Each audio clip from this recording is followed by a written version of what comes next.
자, 오늘은 제목이 청년들에게 미래가 없는 나라, 청년들에게 미래가 없는 나라, 이런 주제를 오늘 잡았습니다. 좀 무엇보다도 우리 이제 우리 한국 사람들은 가장 우리가 좀 문제점이 뭐냐면 정말 우리 한국 사람들은 지나치게 감성적이에요.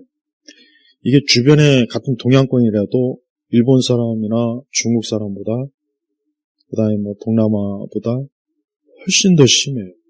그래서 지나치게 감성적이기 때문에 그러니까 감성적이 되면은 이용당하기가 좋은 거예요. 그래서 잘못된 선동에 이용당하고 그래서 우리가 2000년대 이후부터 좌파들이 이 문화 권력을 이제 주도권을 잡다 보니까 이 문화 권력을 통해서 선전선동을 엄청나게 많이 한 거예요. 그래서 우리가 대표적으로 해일 조선인이 그다음에 무슨 특히 우리 결혼한 또 여인들이 육아 독박을 쓴다느니 그다음에 가사 노동이라는 말 툭하면 아무 때나 노동이라는 말을 갖다 붙여갖고 노동하면 힘든 거잖아요. 그러니까 그 외에 이제 드라마나 지금도 그래. 지금도 넷플릭스나 쿠팡이나 이런 데 쿠팡 플레이에서 나오는 드라마를 보면은 굉장히 노동자들이 대기업에 굉장히 이용당하고 대기업은 악덕 기업이기 때문에 사람들을 일회용으로 쓰다가 버린다. 이런 주제 엄청나게 지금 계속 드라마 나오고 있고 또 가진 자와 가지지 못한 자 그다음에 약자와 강자 그러니까 그런 어떤 감성을 유발하냐 뭔가 불만족스러운 거 사실은 가만히 있으면 그런 선동을 안 하면 문제 없구나 나 이 정도면 괜찮아 이렇게 살 수 있는 사람들을 야 아니야 너 말이야 너 지금 너 보니까 연봉도 형편없어 너 그래가지고 미래가 있겠어 야 너 그거 잘못하는 거야 야 결혼해가지고 집부터 구하고 사야지 하여튼 그 모든 게 매사가 마땅히 그냥 당연한 건데 당연한 그 어려움이나 과정인데 그거를 꼭 불평 불만 야 그거 아니야 문제가 있어 그러면 사람이라는 게 그런 거를 몰랐을 때는 그냥 그러려니 하지만 그런 얘기를 자꾸 듣다 보면 내가 이게 진짜 좀 손해보네 야 내가 이게 지금 굉장히 좀 이용당하는 것 같네 내가 이게 약자로서 내가 지금 회사의 고용 노동의 질이 내가 안 좋네 이 대한민국이라는 이 나라가 나 같은 흑수저들한테는 주는 게 없네 그러니까 매사에 보면은 이 좌파나 이 좌파 문화 권력들이 이 많은 청년들에게 불평, 불만, 대한민국이 이따위야, 이놈의 나라 망했으면 좋겠다, 헬조선이다, 없어야지 할 나라, 세워지지 말아야 될 나라. 그러니까 모든 걸 그렇게 보기 시작하면서부터 우리 사회 갈등이 엄청나게 심해지고 또 남자는 여자를 혐오하게 만들고 여자는 남자를 혐오하게 만들고 그냥 어떤 사건 때문에 죽은 여인을 남자들 때문에 이 여자가 희생이 됐다.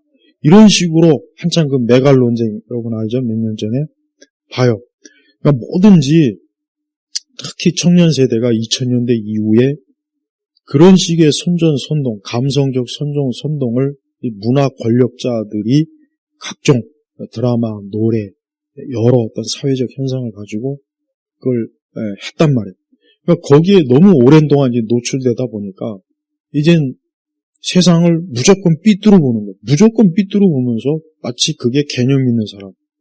세상을 좋게 보고 괜찮게 보면 넌 아직도 무지하구나. 넌 세상을 모르는구나. 이런 식으로 바보 취급해요. 그러니까 어떻게 해요? 내가 좀 똑똑한 척을 해야 되고 잘난 척 해야 되니까 저 대기업 저놈들 안 돼. 우리나라 돈 많은 놈들 저 문제 많은 놈들이야. 그러니까 어디 가서 항상 얘기하면 꼭 그런 식으로 얘기해야 야, 너 좀 개념 있네. 너 좀 저 사회적 비판적 관점이 좀 있구나. 너 좀 괜찮구나. 이런 대접을 받는 거예요. 그러니까 아무것도 모르는 텅 빈 연예인들도 쥐뿔도 모르는 것들이 나와가지고 자기가 개념 있는 연예인 척 해가면서 소고기가 어쩌니 자 봐요. 왜 그랬습니까? 세상을 삐딱하게 보도록 이 감성적 선동에 다 넘어간 거예요. 지금도 마찬가지, 지금도 그렇습니다. 그러니까 진짜, 그래서 여러분이 뭐 세월호도 마찬가지고, 이태원 사고도 다 봐요. 배후에 뭐가 있습니까? 뭔가 모르게, 뭔가 차분하게, 어떤 미국이나 일본이나 이런 다른 어떤 선진국은 어떤 사고가 나면 일단 차분하게 이 원인부터 해가지고 착착해서 나중에 재발이 안 되도록 또 사후에 모든 어떤 새로운 기관이나 법. 근데 우리는 그냥 반짝 막 폭발하고 막 울고 불고 상여 매고 막 온 나라를 장례식장으로 초상집으로 만들어 놓고 나중에 보면 또 법령도 제대로 정비도 안 했어요. 그러니까 또 일어날 수 있는 그 여건을 그대로 방치하는 거예요. 이런 마인드가 이거 누가 조장했냐? 좌파 문화 권력가들. 그리고 좌파 문화 권력가들에 또 누가 있습니까? 정치인들이 있는 거예요. 그러니까 모든 건 국가 민주주의는 어떻게 무너지는가 그 책에 이런 내용이 있대요. 결국 한 나라를 근본적으로 변화시킬 수 있는 힘은 정치가들에게 있다. 이 얘기를 했어요. 그러니까 제정신 가진 정치가들이 있어야 이 나라가 좀 제대로 고치고 뭐 해야지. 그들은 제대로 정신 올바로 박힌 정치가가 없으면 암만 해도 안 된다는 말이 있어요. 그러니까 역으로 얘기하면 정신 나간 좌파 정치 성동 이것들 때문에 이 나라가 특히 2000년도 이후에 이 대중이 그 인간이 대통령이 된 이후부터 이 나라가 엉망진창이 됐어요. 나는 그걸 확실하게 내가 20대 후반에 IMF 김대중이가 대통령 됐고 그 이후부터 내가 보면은 그 전과 그 후로 나누는 거예요. 그러니까 우리나라가 90년대까지는 좋았던 시기, 좋았던 뭔가 물론 90년대에도 서서히 이 좌파 문화 권력들이 물론 침투는 하긴 했지만 이렇게 노골적이진 않았단 말이에요. 그러니까 이런 감성적 선동에 너무 많이 넘어가니까 그게 이제 신문, 언론도 역시 거기에 같이 편승하고 기자들도 그래서 기자들 기레기라고 왜 그러겠어요. 판사들도 왜 판세라고 그래요. 판사들도 판결하는 거 보면 이것들이 정상적으로 판결하는 것이 아니라 어떤 이슈가 생기면 그 분위기에 따라 사회 분위기에 따라 아니 원래대로 정상적으로 조사하고 해서 때리면 괜찮아요. 근데 한때 갑자기 막 여론에서 막 이게 확 그러면 무겁게 형을 때려버리고 그런 이슈가 없으면 또 그러니까 판사라는 인간들도 주변의 시세를 보는 거예요. 그래서 야 요즘 분위기가 이거 좀 가볍게 때리면 욕 바가지로 먹으니까 이거 좀 중형으로 때려 뭐 이때려. 그러니까 특히 남자들한테 굉장히 불리한 이런 판결 엄청나게 많이 쏟아붓죠. 그럼 겪어본 사람만 알 수 있어요. 자 봐요. 모든 게 아니 인간 조직과 사회가 감성으로 이게 움직이면 이게 정상적인 나라가 될 수가 없다고요. 근데 우리나라는 지금도 감성으로 움직여요. 지금 너무 상황이 안 좋아요. 우리나라 너무 상황이 안 좋은데 이제 뭐 간첩법도 지금 폐지한다고 지금 난리예요. 근데 그거 신문에 안 나와요. 지금 간첩법 지금 이 상태에도 지금 막 외국의 이것들이 스파이들이 막 여기저기 와서 막 정보 뭐 해야 되는데 산업 스파이는 말할 것도 없고 근데 간첩법을 손을 개정을 하면 어떻게 되겠습니까? 그냥 완전히 대한민국이란 문을 열어놔서 너나 나나 다 집어가라. 너나 나나 강도들 다 와가지고 이 나라를 그냥 다 거덜내라.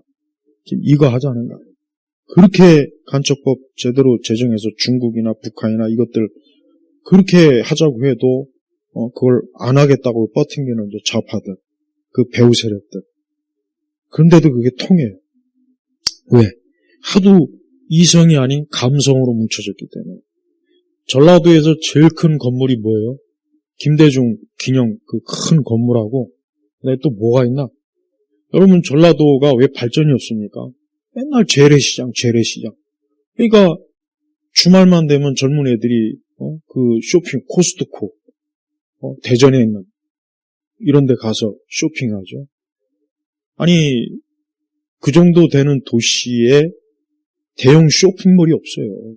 코스트코도 10여 년 전에 거기 들어가려고 했는데 그 지역 무슨 단체 이것들이 이거 들어오면 우리 다 망한다. 그래서 못 들어간 거예요. 응? 봐요. 우리나라 좌파들은 국민들을 철저하게 감성으로 이용하고 선동해요. 그리고 어디로 들어갑니까? 조선시대로 탁 들어가요. 조선시대. 그리고 이런 환상을 심어주는 거예요. 우리 옛날에 다 이웃끼리 서로 나눠 먹고 서로 뭐 손잡고 서로 오순도순 살았다. 절대 우리 그때 다 농사 짓고 밭농사 짓고 뭐 초가집에서 아주 아름답게 서로 함께 하면서, 그러니까 마치 옛날이 굉장히 아름답고 지상낙원이었다는 생각하죠. 그런데 옛날이 좋았다는 말은 어느 시대나 다 하는 말이지만 막상 우리가 90년대나 80년대 돌아가면은 스마트폰도 없고 컴퓨터도 없고 일반 회사에서 수기로 다 기록해야 되고 계산해야 되고 또 이 편리한 이런 거 없으면은 불편해서 못 살아요. 힘들어. 이 사람은 편리한 생활은 점점 적응이 잘하지만 불편한 거는 적응을 못해요. 그러니까 더 쉽게 얘기할게요. 좋은 차를 탄 사람은 절대 그보다 못한 차를 못 타요. 그러나 안 좋은 자동차를 탔던 사람은 좋은 차를 얼마든지 적응 잘할 수 있어요. 그러니까 소형차 탄 사람이 벤츠 타면은 그냥 타는 그 순간 적응이 돼버려요. 그러나 벤츠 탄 사람이 어느 날 갑자기 소형차 타자마자 적응이 안 돼. 똑같이 이 사람의 본성이에요. 그러니까 자꾸 좌파들이 우리 옛날에 좋았어. 우리 옛날 좋았어. 서울 시내 한복판에서 농사 짓고 벌 키우고 그 정신 나간 그놈 있지. 원숭인지 뭔지. 그러니까 좌파들을 가만히 보면 정말 전애들 말대로 하면은 우리는 그냥 조선시대로 가야 돼. 밥 메고 콩 메고 소달구지 끌고 다녀야 되고. 일본이 세계 최초로 항공모함을 만들었어요. 일본이 세계 최초로 항공모함 만들 때 우리 뭐 했어요? 소달구지 끌고 다녔다고. 그래서 나라가 망한 거예요. 그러니까 조선왕들이 발전을 안 하고 맨날 무슨 종묘사직이 어쩌고 저쩌고 그거 찾다가 망했단 말이에요. 근데 지금 또 종묘사직 또 찾고 있지.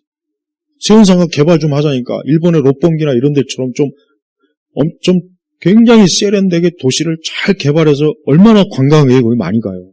근데 우리도 좀 그렇게 하자 하니까 종묘사직이 어쩌고 우리 전통의 거기에 높은 건물을 세우면 안 된다는 운동 또 막고 있어요. 또 그렇다고 해서 지금 잘 정비되지도 않았어. 또 그 주변 세운상가 주변 가보면 그 7, 80년대 그 모습 그대로예요. 거지 같은 게 10년이나 서울시장 하다 보니까 서울이라는 게 굉장히 매력 있는 도시인데 이젠 도쿄에 밀린다. 옛날엔 도쿄가 우리나라를 서울을 굉장히 참 잘했다라고 이렇게 찾아서 견하고 있는데 지금 우리가 확실하게 서울이 낡고 개발도 안 되고. 왜 그러느냐? 이 좌파들은 개발을 싫어해요. 발전을 싫어해요.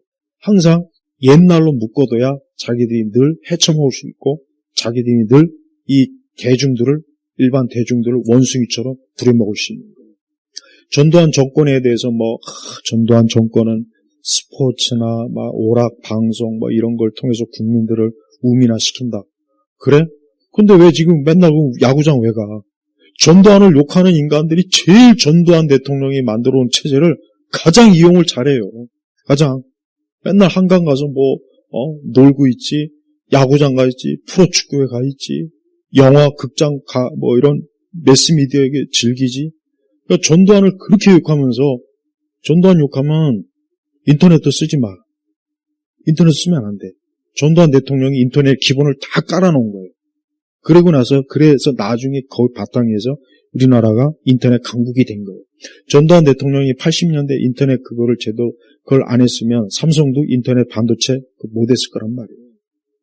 이런 걸 모르니까 여전히 전두환이 어쩌고 저쩌고 이상한 거지 같은 영화 만들어 놓고 전두환이를 완전 악마시켰죠. 그러면 딱 왜 전두환 대통령을 악마시킬까? 한번 고민해서 왜 저 사람을 악마시킬까? 왜 그럴까? 진짜 저 사람이 악마라 그런 건가? 조금만 생각하면 그게 아니구나. 전두환 대통령이 제대로 나라를 기반을 든든히 세워놨구나. 그러니까 그게 밝혀지면 자기들이 민주화인지 뭔지 아는 거지 같은 게 이게 잘못됐다는 거 들통날 것 같으니까. 그러니까 이 586 운동권들은 계속 전두환 어쩌고 저쩌고. 근데 그게 모든 우리 대한민국의 거의 대부분의 사람들이 딱 머리에 각인이 돼요.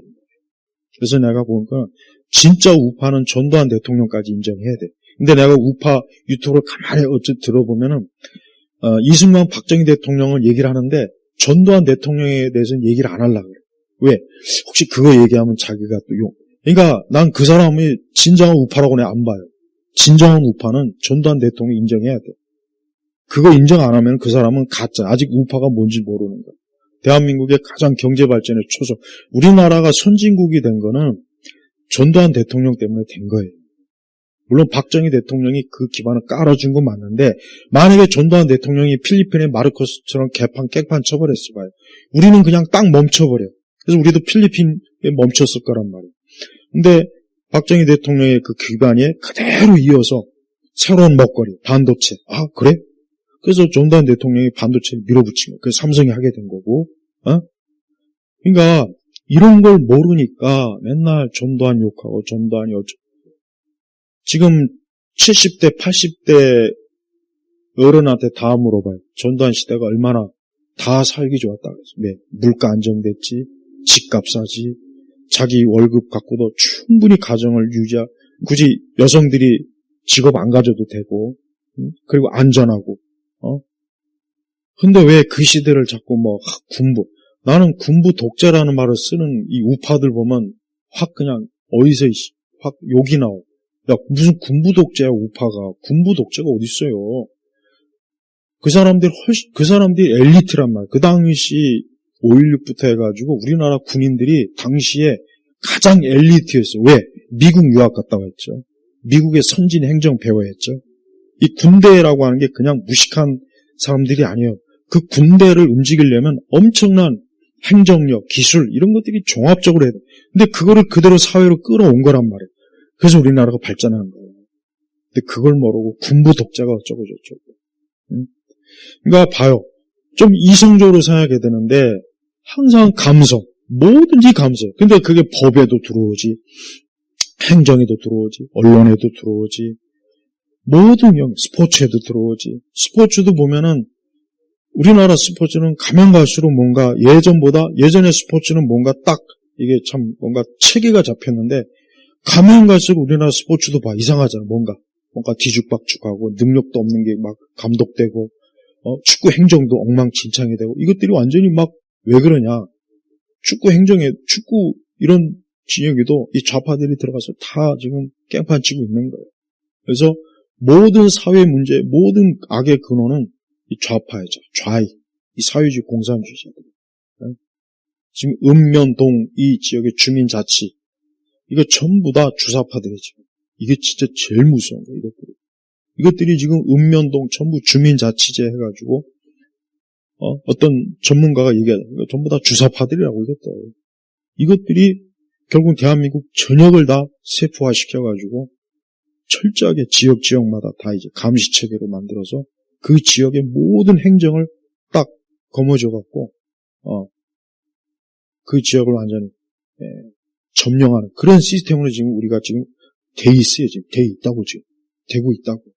앞으로 그러니까 이대로 가면 정말 무서워요. 진짜. 그러니까 봐요. 대한민국이 모든 사람들이 감성.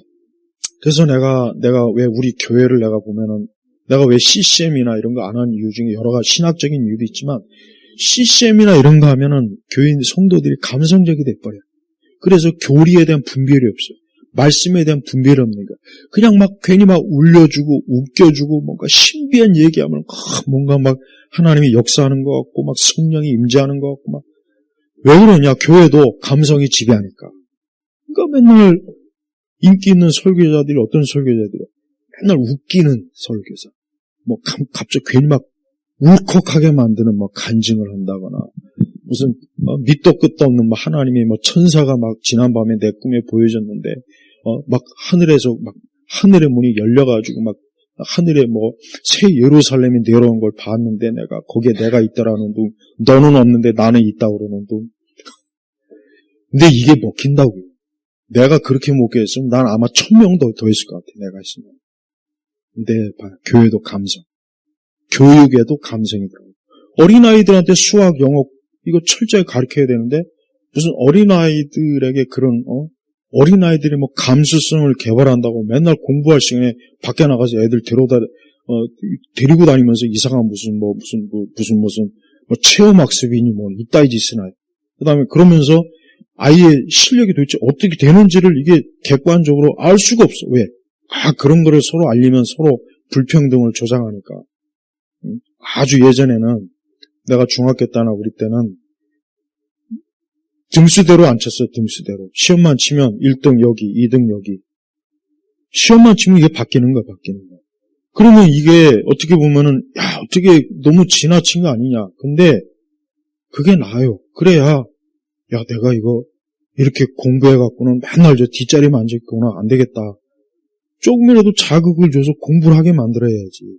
시험도 못 치려, 평가도 못하게. 전 세계 우리나라만 있는 게 아니잖아요. 전 세계 중고등학생이 우리나라만 있어요. 일본 애도 있고 중국도 있고. 중국은 공부를 엄청나게 시켜. 옛날 우리 70년대, 80년대 식으로 시키더라고요. 중국. 그러니까 애들이 공부 잘하잖아요. 엄청 잘한다고, 학습 능력이. 근데 우리는 계속 뒤떨어져. 왜? 종교조 때문에. 종교조들이 시험 반대하지, 평가 반대하지, 맨날 무슨 체험학습이라고 애들 막 여기저기 막 그냥 데리고 다니는 시간 낭비하지. 받아쓰기 하고 막 이런 거 해야 되는데 그런 거 못하게 하지. 그러니까 뭔가 발전이 없는 거야. 그러면 결국 뭐가 되냐? 인간은 감성적이기 때문에 감성. 그러니까 우리나라는 벌써 2000년대 이후로 미래가 없는 거예요. 사람들에게 미래, 특히 청년들에게 미래가 없이 이성적. 그 다음에 결국은 이런 것들이 뭐예요? 게으름과 게으름의 핑계. 이거 전부 다 사회 탓이야. 이거 전부 다 부자 때문에 그래. 이거 다 저 서울대 연고대 때문에 그러는 거야. 이거 다 저 잘 사는 강남 저놈들 때문에 그러는 거야. 그러면은 그걸 빌미로 해서 내 게으름을 내가 합리화시키는 거야. 난 놀고 먹어도 돼. 나는 맨날 국가에서 주는 복지 혜택 받아야 돼. 왜? 내가 이렇게 못 살고 못 먹는 건 저 강남에 있는 저놈들 때문이고 저 대기업 부자들 때문에 그래. 이런 식으로 자꾸 합리화시키니까 특히 젊은 층들이 일할 생각 안 하고 자꾸 뭔가 복지수당, 뭔가 국가에서 뭔가 나를 좀 챙겨주고 누가 나를 챙겨주는 거.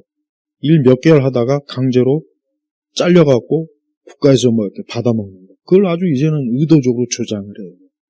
이러면 평생 가는 거예요. 그 사람은 이제 평생 죽을 때까지, 관 속에 들어갈 때까지 놀고 먹는 게 몸에 딱 뱄기 때문에 진짜 제대로 좋은 일자리도 있어도 안 들어가. 더 큰 문제는 그나마 좋은 일자리도 없어지고 있잖아요. 왜? 기업들이 자꾸 국내에서는 무슨 노란봉투법이니 무슨 일만 생기면은 기업주들을 처벌하고 이렇게 하니까 세금 법인세 높이니까 국내에서는 기업들이 할 수가 없어요. 거기다 상속세니 뭐니. 그래서 지금 많은 중소기업들이 지금 폐업을 하거나 정리해가지고 지금 없어진 회사가. 그럼 봐요. 들어갈 곳이 없는 거예요. 청년들 진짜 그중에서 정말 일하고 싶은 청년도 못 들어가는 거예요. 그럼 어떻게 되겠어요? 그러면 이제 직업이 없으면 이제 그게 처음이야 그렇지만 사람이라는 게 이 게으름에 적응이 돼버리면은 일을 안 해요. 일을 안 한다고. 이 게으름이 왜 무섭냐? 한번 게으름에 딱 적응이 되잖아. 그럼 절대 일 못 해요. 아무리 좋은 회사 직업 소개시켜줘도 며칠 있다가 힘들어. 출퇴근 힘들고 그냥 피곤해. 나 그냥 집에서 그냥 누워 있을래. 누워서 그냥 넷플릭스나 보고 나라에서 주는 복지수당이나 먹고 나 그것만 갖고도 살 수 있어. 게을러 버린 거야. 지금 젊은 청년들이 그런 청년들이 많아요. 그러니까 기업을 계속 키워주고 하는 그런 정책을 써서 우리 젊은 청년들이 지방이든 수도권이든 일정한 기업이 들어갈 수 있는 자리가 있으면 들어가서 일하면 이제 적응이 되는 거예요. 근데 애초부터 그런 기회가 상실이 되면은 게으름이 딱 몸에 밴단 말이에요. 그러니까 왜 지방에 있는 우리 왜 많은 청년들이 수도권으로 올라오냐? 지방은 일자리가 없으니까. 그럼 왜 일자리가 없겠어요? 지방이니까 없는 게 아니라 지방에 기업이 있을 수 있도록 정책을 안 해주는 거예요. 안 해주고, 안 하고. 그러니까 자꾸 올라오는 거예요. 근데 이게 점점 더 심해지면 이제 수도권에도 일자리가 없어요. 수도권에도 일자리가 없는 거예요. 그럼 어떻게 합니까? 그럼 이제 뭐 필리핀이나 저 동남아시아들 사람처럼 이제 해외로 나가야지. 해외 나가서 식모라든지, 건설 일하든지, 뭐 정 안 되면 마약이나 또 저기 뭐 보이스피싱이니 뭐 그거. 그래서 왜 캄보디아나 왜 지금은 이제 저 두바이 쪽으로 많이 가요? 그게 왜 그러느냐? 일자리가 없기 때문에 그러는 거예요. 그러니까 그걸 자꾸 어떤 범죄적 관점만 보지 말고 왜 청년들이 왜 저렇게 될까? 그들이 일자리가 없으니까, 마땅히 일할 곳이 없으니까 그런 제안을 받으면 그래? 뭐 한 달에 거의 몇백만 원 줘? 그 말이 안 되는 건데. 그거는 이제 애들이 이 사회생활 안 해봤으니까 모르는 거지. 그러면 혹한단 말이에요. 그럼 거기 가서 일할. 그러니까 그래서 이 캄보디아 이런 데 가가지고 많은 젊은이들이 우리가 그 뉴스에 봤지만 거기서 실종되고 사고 나고 죽고 지금 그러는 거예요. 그러니까 여러분, 경제가 무너지는 거를 나는 우리 교회와 경제라고 하는 주제를 가지고 한번 강의를 하고 싶은데, 우리 그리스도인들이 경제 알기로 개떡같이 알아요. 아마도 이제 좀 우리가 이제 물론 하나님 나라의 소망을 두니까 하늘의 보화를, 그렇지만 하늘의 보화는 이 다음에 죽어서 이제 우리가 받아야 될 거고, 이 땅에서도 우리가 살아가는데 필요한 모든 것들이 인간은 어쩔 수가 없다고. 우리가 하늘에서 내리는 만나를 먹고 사는 게 아니란 말이에요. 우리도 쌀을 먹어야 되고, 뭣도 먹어야 되고, 사야 되고, 입어야 되고, 뭐. 그럼 경제가 기반이 돼야 된단 말이에요. 근데 의외로 그리스도인이 경제를 아주 뭔가 좀 개떡같이 여기더만, 경제를 우습게 여기는 거예요. 우리는 하늘의 백성이기 때문에 그런 하찮은 것에 매이지 않는다고. 이거 굉장히 웃기는 얘기예요, 이게. 경제가 무너지면 유명한 범죄학자가 책을 썼어요. 세계 모든 유명한 범죄 단체의 책을 썼는데 거기 뭐라고 서문했냐면, 이 모든 마피아든 사마페든 무슨 또 일본의 저 유명한 이런 모든 범죄 단체가 왜 구성이 되냐? 경제가 망가졌기 때문에 그런 거다. 그게 제일 큰 원인이라고 했어요. 우리나라도 똑같죠. 우리나라도 경제가 망가지면 마약상들이 늘어나요. 왜? 마약은 굳이 대학교 가야 마약 장사를 할 수 있는 건 아니잖아요. 마약 장사는 그냥 무학이라도 괜찮아요. 학교 아예 글을 몰라도 상관없어. 하지만 마약은 한번 하면 돈을 또 엄청나게 왕창 벌 수 있어요. 투자할 것도 없어. 그러니까 가난한 나라, 못 사는 나라가 이 마약이나 이런 것들이 불법이 왜 행하느냐. 돈 벌기 쉽고 투자나 이런 거 할 필요도 없고, 어때요? 문턱이 낮거든. 맘먹으면 할 수 있는 거. 근데 지금 우리나라가 지금 점점 이 방향으로 가고 있어요. 그래서 많은 젊은 애들이 마약 딜러, 마약 손대고. 왜? 경제가 무너지니까 그런 거예요. 경제. 그래서 남미나 이런 데 봐. 맨날 경제가 예전에 무너지니까 맨날 마약. 멕시코나 이런 데 봐요. 그러니까 우리 그리스도인들이 경제를 무시하면 안 돼요. 하나님께서 이 땅에 튼튼한 경제 체제가 이루어지면 공산주의, 마르크스 사회주의가 나올 수가 없어요. 그런데 이 공산주의, 사회주의, 마르크스주의도 경제가 무너진 그 터위에 이것들이 들어오는 거예요. 그러니까 우리는 봐요. 이제 점점 어려워지죠. 그러면 사람들은 점점 더 사회주의나 이 공산주의, 여기에 더 빠지게 돼요. 왜? 자기가 살 길은 그것밖에 없다는 생각이 안 들 수가 없어요. 왜? 자본주의는 자본주의가 물론 좋긴 한데 자본이 없잖아요. 공장도 없지, 회사도 없지, 일자리도 없지, 아무것도 없는 거예요. 그런 것 같아요. 이럴 바에는 그냥 국가에서 쌀이나 타먹고 배급제로 사는 게 낫겠다. 굶어 죽는 것보다는 낫잖아. 사람은 이렇게 생각할 수밖에 없어요. 누구나 다. 그래서 우리 한국 사회는 이제 지금 이 상태로 가면은 너나 나나 할 것 없이 다 사회주의자가 돼요. 공산주의자가 된다고. 이게 안 될 것 같죠? 그럴 수밖에 없다. 그럴 수밖에. 그래서 지금 보니까 우리 지금 대한민국은 점점 진짜 말 그대로 배급 사회로 가고 있고, 그 다음에 이 개인의 자유와 권리가 자꾸 무너져요. 우리나라는 이 개인주의가 발달이 돼야 돼요. 민주주의는 개인주의가 발달하는 거예요. 집단주의, 전체주의는 안 돼요. 근데 우리 한국 사회는 오래도록 이 집단주의, 전체주의 사회였단 말이에요. 어쨌든 우파 어떤 이승만 대통령이나 박정희 대통령 때도 어쩔 수 없이 이게 집단주의, 전체주의였단 말이에요. 이게 왜? 유교적 마인드 때문에 그래요. 유교적 마인드. 그러나 서양은 개인주의예요. 그러면 우리는 야, 개인주의 저거 너무 이기주의적인 거 아니야? 아니에요. 개인주의가 가장 좋아요. 왜? 이게 성경적으로도 맞아요. 성경은 하나님을 개인적으로 만나주지 둘이 묶어서 만나주질 않아요. 그러니까 개인주의 근원이 어디냐? 성경이에요. 기독교예요. 그러니까 개인주의가 굉장히 편해. 너나 나나 눈치 볼 것도 없고 나는 나고 너는 너고. 근데 우리 한국 사람은 피곤한 이유가 뭔지 알아요? 너나 나나 얽혀 있는 거예요. 생전 모르는 사람도 느닷없이 와가지고 나이가 몇 살이에요? 결혼했어요? 안 했어요? 뭐 어쩌고 저쩌고 호구조사 들어가잖아요. 그게 피곤한 거예요. 미국 이민 간 사람들이 왜 미국 이민 온 걸 잘했다는 생각이에요. 첫 번째는 뭐냐? 남의 간섭을 안 받는 거. 이게 그렇게 좋대요. 근데 한국은 너무 간섭을 많이 받는 거예요. 그러니까 그게 스트레스고 그게 또 사회적으로 역작용이 돼버려가지고 우리는 하나, 우리는 한 식구, 우리가 남이가 막 이딴 마인드가 있으면 이게 유교 마인드이기 때문에 이건 족쇄를 채우는 거예요. 족쇄. 그러니까 자유가 없는 거예요. 그래서 진정한 민주주의는 모든 사람이 개인주의화가 돼야 돼요. 그래서 나는 나, 너는 너. 그래서 각자 자기 책임을 질 줄 알아야 돼요. 그래야 이게 진짜 좋은 사회가 되는 거예요. 근데 우리는 안 그래. 우리 한국 사회는 이게 말이 선진국이지 아마도 우리 정도 되는 선진국에서 가장 집단주의, 전체주의 강한 게 대한민국이에요. 일본만 해도 안 그랬다죠. 절대 안 그래. 일본만 해도.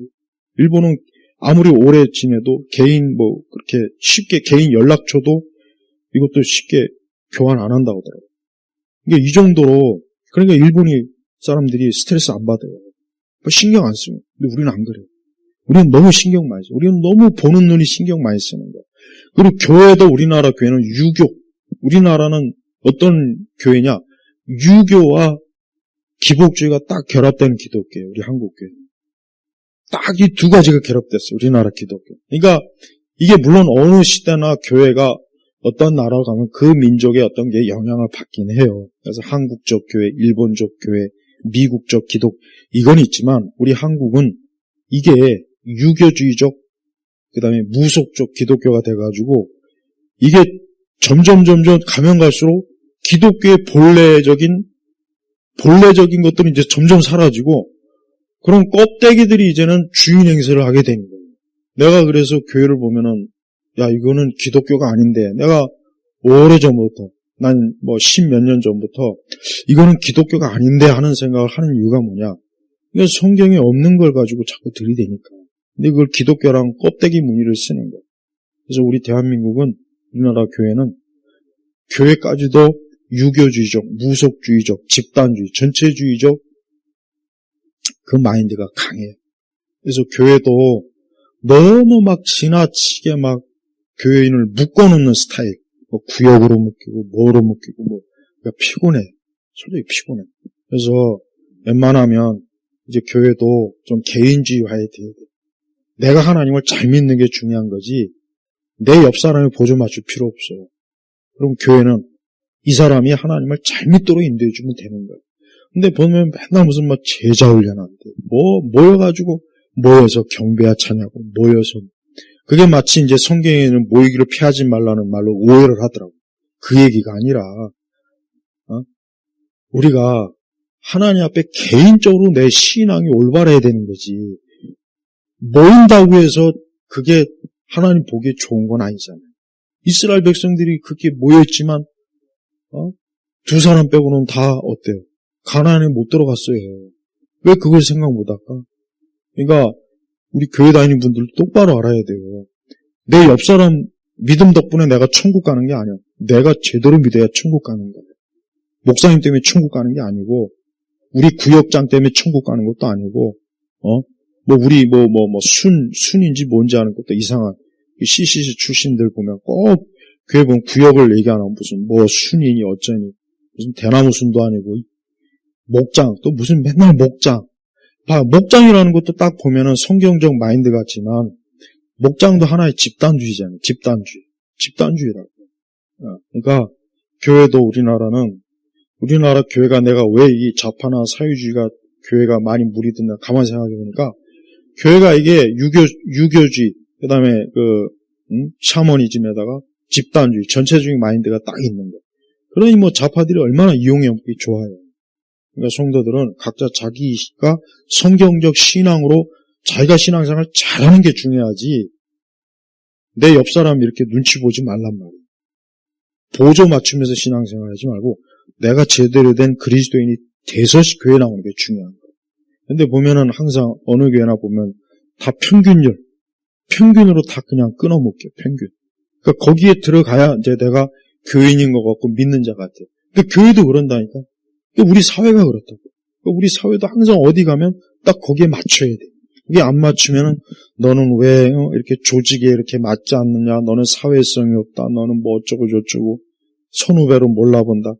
이게 굉장히 사람이 스트레스가 주는 거예요.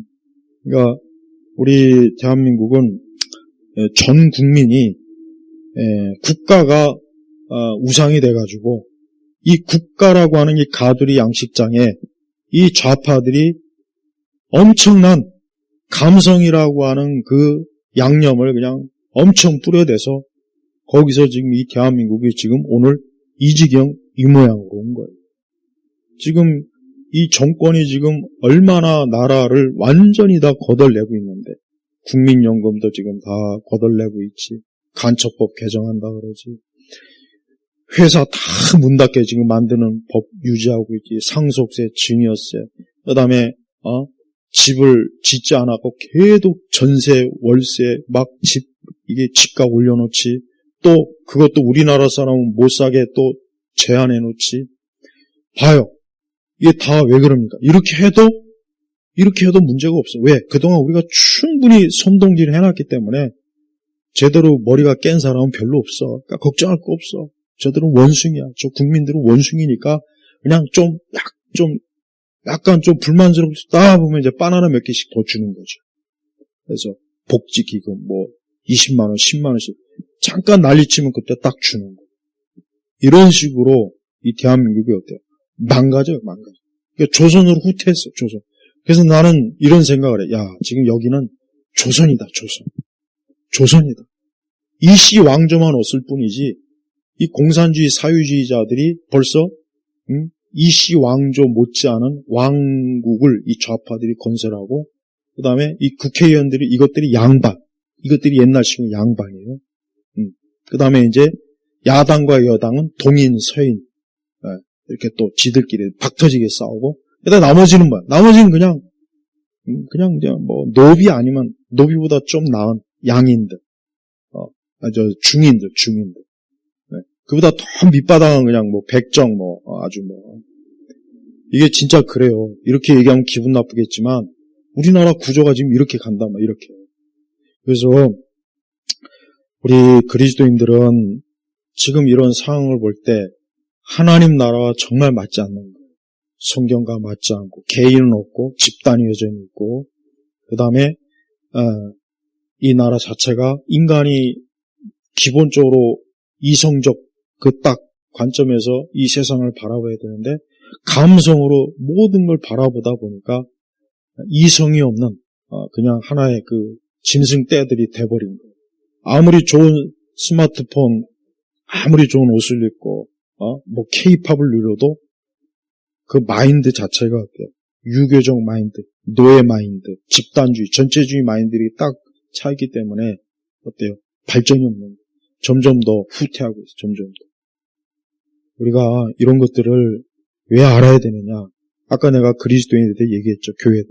교회도 어쩔 수 없어요. 교회도 어느 영역, 어느 데 가면 다 거기에 물들게 돼 있단 말이에요. 근데 그게 좋은 물이 되면 괜찮아요. 여러분 미국의 교회라는 것도 엄밀히 얘기하면 미국식 교회라고요. 유럽은 유럽식 교회라고. 근데 달라요. 다르단 말이야. 우리로서는 미국식 교회가 훨씬 더 맞아요. 유럽식 교회는 우리에게는 사실 안 맞아요. 안 맞는. 루터교 우리한테 안 맞아요. 그렇지만 기독교의 복음적 핵심이 있으면 괜찮아요. 네. 그래서 우리가 미국식 기독교 복음주의를 우리가 왜 받아들이냐? 그게 복음적 핵심 가치가 있기 때문에. 물론 지금 많이 좀 퇴색되고 우리나라 복음주의는 완전히 그냥 이건 복음주의를 할 수가 없어요. 우리나라는 그냥 순복음에다가 성결교에다가 감리교에다가 장로교에다가 이게 뒤죽박죽 돼버렸어요. 우리나라 대표적 음식이 뭐예요? 비빔밥이죠. 비빔밥. 딱 비빔밥. 그러니까 뭐든지 우리 대한민국에 들어오면 다 비빔밥이 돼버려요. 우리나라 공산주의, 사회주의가 순수한 마르크스주의도 아니라고, 이것도 또. 여기에 김일성주의에다가, 모택동주의에다가, 마르크스주의에다가, 이게 다 섞여버린 거예요. 그러니까 우리나라 이 사회주의 공산주의나 이거 보면 이 좌파는, 이거는 유럽에서 볼 때도 이거는 전혀 계보가 없는 거예요. 완전히 비빔밥이 돼버렸어요. 비빔밥. 기독교도 그렇고, 심지어 이념도 그렇고, 정치 철학도 그렇고. 우리나라가 무슨 민주주의입니까? 우리나라가 무슨 민주주의? 엄청나게 세금 때려버리고, 기업을 저렇게 짓밟고. 우리나라는 민주주의가 아니에요. 근데 말로는 민주주의. 무슨 민주주의는 아니잖아요. 그러니까 실체가 없는 거예요. 진짜 민주주의. 응? 미국의 민주주의란 책 있잖아요.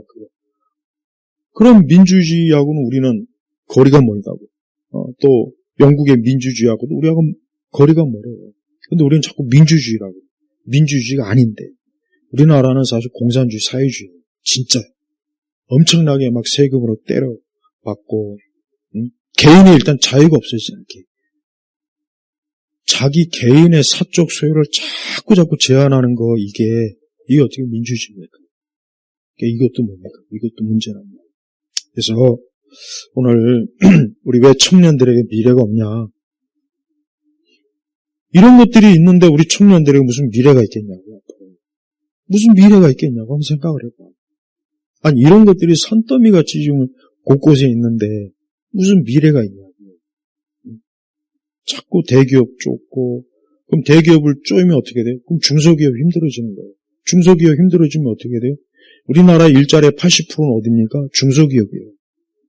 근데 중소기업을 위하는 척 하면서 대기업을 때려요. 그럼 대기업을 때리는 그 순간 중소기업이 아픈 거란 말이에요. 그러니까 이런 경제 원리를 모르는 저 좌파 무지렁이들 때문에 저것들이,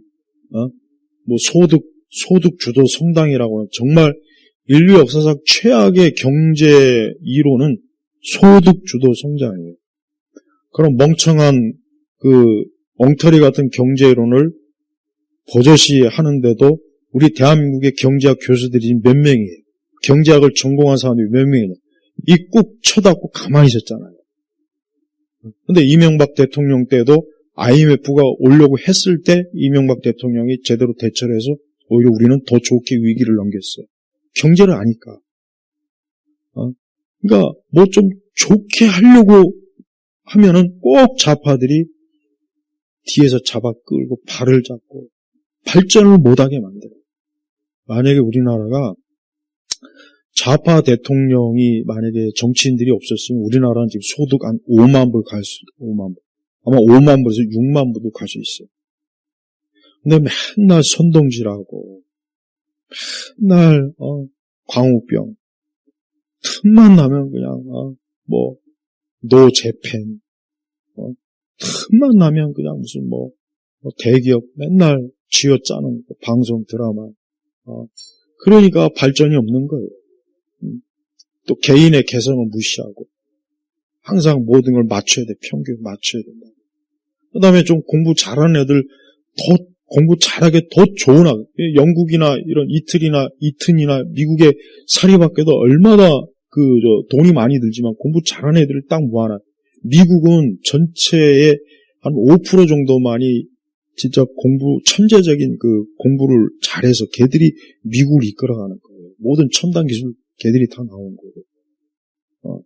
그리고 외국의 인재들을 막 빨아들이잖아요. 우리는 있는 인재도 지금 다 나가고 있어요, 지금 우리는 지금 부자들 다 지금 바깥으로. 이번에 억만장자가 줄었다고 하더라고요, 이번에. 통계, 세계 억만장자 우리나라 줄었대. 몇 사람 줄었다고 하더라고요. 당연히 줄지. 지금 나라가 이 모양 있거든요. 이래서 청년들의 미래가 없는 거예요. 그래서 우리 청년들은 자신들의 미래를 진짜 심각하고 진지하게 그래서 열심히 영어 공부 많이 하고, 그 다음에 기술 계통으로 공부를 많이 하고, 또 조금이라도 젊을 때 해외 눈을 돌려요. 지금 대한민국은 이 상태는 정말 이게 앞이 안 보여요. 예. 이걸 누가 이렇게 하느냐, 누가 이걸 의도적으로 하느냐. 똑똑한 놈들은 나가라, 있는 놈은 나가라. 나머지 이제 원숭이들만 모아놓고 이제 부족 국가를 만들려고 하는 게 이 좌파들의 궁극적 플랜이에요. 그래서 모든 자본과 재산을 다 지들이 다 챙기고, 도망갈 놈들은 도망가고, 그냥 여기서 이러지도 저러지도 못하는 원숭이들만 남아라. 우리가 좀 주기적으로 바나나는 줄 테니까 그거 먹고 살아라. 이 대한민국의 좌파들의 플랜은 이거예요. 이건데 우리 청년들이 미래가 있어요. 평생 바나나만 먹고 살려면 그냥 여기 살고. 내가 왜 이런 얘기를 하느냐, 너무 암담해서 그래. 내가 만약에 청년이라면 나도 여기 이 나라 안 돼. 무슨 수를 써든지 난 떠날 것 같아. 지금 20대들은, 특히 10대, 20대들은 나라가 이 상태로 가면은 진짜 걔들은 정말 30대도 마찬가지고 미래가 없어, 미래가. 너무 심각해. 이런 걸 제대로 알고 우리가 세상을 살아나가야 되고, 그러니까 결국은 하나님의 말씀대로 안 하는 거예요. 모든 게 하나님 말씀대로 안 하니까 이 모양 이 꼴이 벌어지는 거예요. 하나님을 경외하지 않고 하나님 두려워하지 않는 저런 정치, 경제 지도자들, 철학자들, 학교 교사들, 하나님을 경외하지 않는 판검사들, 변호사들, 경찰, 공무원, 군인, 이것들이, 근데 그들이 다 보면 거의 대부분 다 빨갱이 사회주의자거든. 네. 나라를 지금 개판으로 만들고 있어요. 여러분 알아야 돼요. 지금 나라가 자꾸 주류 언론은 굉장히 우리나라가 발전할 것 같은 기사를 내보내는데, 그게 선동질이라고, 선동질. 주류 언론은 우리가 지금 발전하고 있대. 막 투자도 잘 되고, 관세 협상도 너무 잘 되고, 방위산업도 잘 되고, 잘 되게 뭘 잘 돼요. 실제로 보면은 전부 지금 다 그냥 지금 무너지고 있는데, 어디 한 군데 정상이 없다고, 정상이. 네? 이거를 좀 제대로 알고 우리가 앞날을 참 하나님 앞에 기도하면서 대처해야 됩니다. 오늘 이 강의는 그냥 하는 강의가 아니라 내가 많은 전문가들의 그 강의나 이런 것들을 다 내가 조합해서 지금 짧게 하는 거예요. 사실 하나하나 주제가 굉장히 긴 건데 내가 종합적으로 해서 이런 게 있다 하는 거를 지금 알려주는 겁니다. 기도하겠습니다. 하나님 아버지 감사합니다. 이 세상은 죄악이 많고 또 하나님의 뜻을 거역하는 것이 많은 것이 세상의 본질이지만 우리 그리스도인들이 이 악한 세대에서 하나님의 뜻과 하나님의 그 역사하심을 또 하나님의 그 말씀의 체계를 우리가 살면서 추구하도록 하게 하시고 이 악한 세대를 이길 수 있는 지혜와 명철을 주시고 또 그러한 인물들이 나오도록 하여 주옵소서. 예수 그리스도의 이름으로 기도 올렸습니다. 아멘.